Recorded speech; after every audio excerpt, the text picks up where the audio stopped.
Hello, everyone. Today, I want to chat with you about some thoughts I had after reading Rich Dad, The Road to Financial Freedom.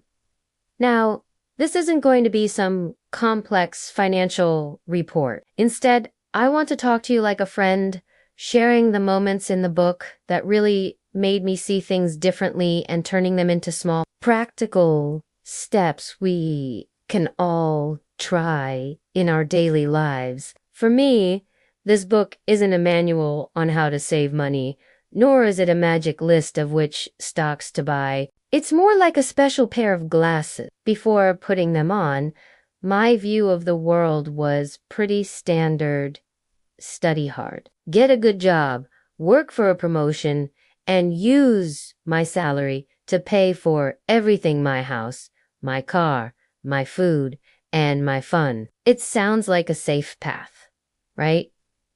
It's the one most people take. The book calls this the rat race, where you're like a hamster running tirelessly on a wheel. You're working hard, but you're not actually getting anywhere new. The glasses this book gave me revealed a whole different set of rules to the game. They helped me see what's constantly taking money out of my pocket, like consumer goods that just get old and depreciate, and what's quietly putting money back into my pocket, like income generating asset. The core idea of the book is to teach you how to jump off that exhausting hamster wheel and step into a place of greater freedom. The book is packed with ideas, but the one that truly struck me, the one that made me pause and think for a long time, was the author's simple classification of how people make money. He divides it into 4 quadrants: E for employee, S for self-employed or small business owner, B for business owner, and I for investor. And here is the real light bulb moment. The author says that true financial freedom is unbout how big your salary is. It's about your ability to move from the left side of the quadrants, the E and S, to the right side, the B and I. What does that mean?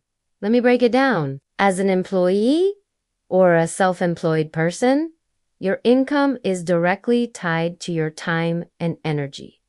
You work, you get paid. If you get sick and take a day off, or you just decide to stop, the income stops too. It's like fetching water from a river with a bucket. You have to keep repeating the action of carrying buckets to have water at home. On the other hand, the right side of the quadrants, B and I, is all about building systems and assets that generate income for you. A business owner, B, builds a system that works for them, and an investor, I, makes their money work for them. They are more like someone building a pipeline from the river to their home. Building the pipeline is hard work, maybe even harder than carrying buckets at first. But once it's built, water flows in automatically. They no longer have to keep fetching it themselves. When I read that, it hit me. I had always been thinking, how can I find a higher paying job, which is still just working harder in the E quadrant? But the book taught me that a far more important question is, how can I start building my own pipeline? That shift in thinking was a game changer for me. From that key insight, I learned 2 core lessons. First, we need to separate income from wealth. Income is the money that flows in each month. Wealth is what you accumulate, the things that can work for you. A person with a high salary who spends it all isn't building wealth. They're just maintaining a high consumption lifestyle. It's like a pool with a large inlet, but an equally large outlet. It never fills up. Wealth is the spring that makes the water level rise on its own. This book made me realize we can't just focus on the income number. We have to care about whether we're using that income to create real wealth, meaning assets. The second lesson is that freedom comes from having options.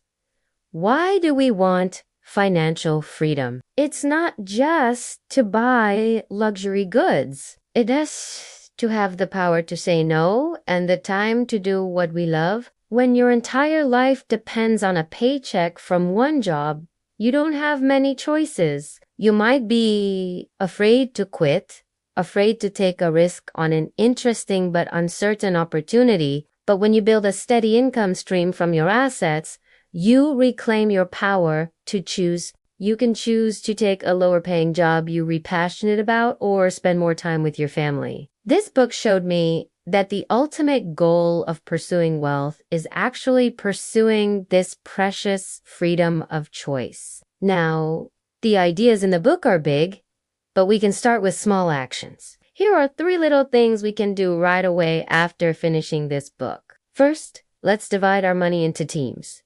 Here is how. Get 3 clear jars or just draw 3 boxes on a piece of paper. Label them spending, saving, and investing whenever you get some money. Whether it's from your allowance, a gift, or your salary, even if it's just $100, try to split it up. For example, put $60 in spending for snacks and daily fun, $30 in saving for a bigger goal like new sneakers, and $10 in investing. The money in the investing jar isn't for spending. Its mission is to make more money for you in the future. You could talk to your parents about putting it into a small financial product or even symbolically investing it with them where they might give you a small return. The key is to build the feeling that money can make money. You'll start to see where your money goes, and more importantly, you'll witness the magic of that investing jar growing slowly but surely. It's your first hands-on experience with an asset. The second little thing is to play a game called Spot the Asset. The rule is simple. An asset is anything that puts money into your pocket. Start looking for them in your daily life. It could be the laundromat downstairs, the coin-operated kiddie ride on the street, a spare room your mom rents out online, or a fund your dad bought that pays dividends. Talk to your parents about the assets you find. Ask them, how does this thing make money for its owner? This game will change how you see the world. You'll shift from being just a consumer to a keen observer, starting to understand the secrets of how the business world works. This lays the groundwork for a future entrepreneurial mindset. The third small thing is to invest 1 hour every week in your own brain. During this hour, don't play games or watch cartoons. That's relaxation time, which is also important. Use this hour to do something that will give you more options in the future. For example,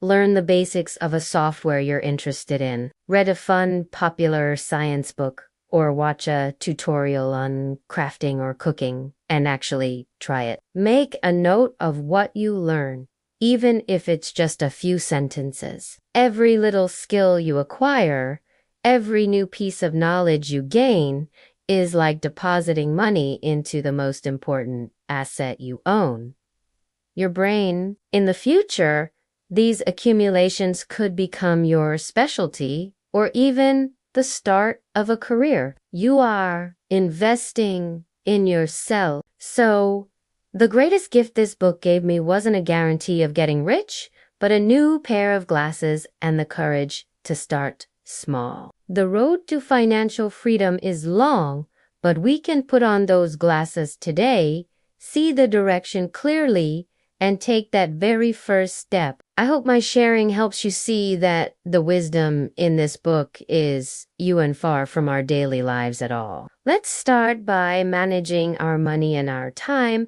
and slowly walk toward a life with more freedom and more choices. Thanks for watching.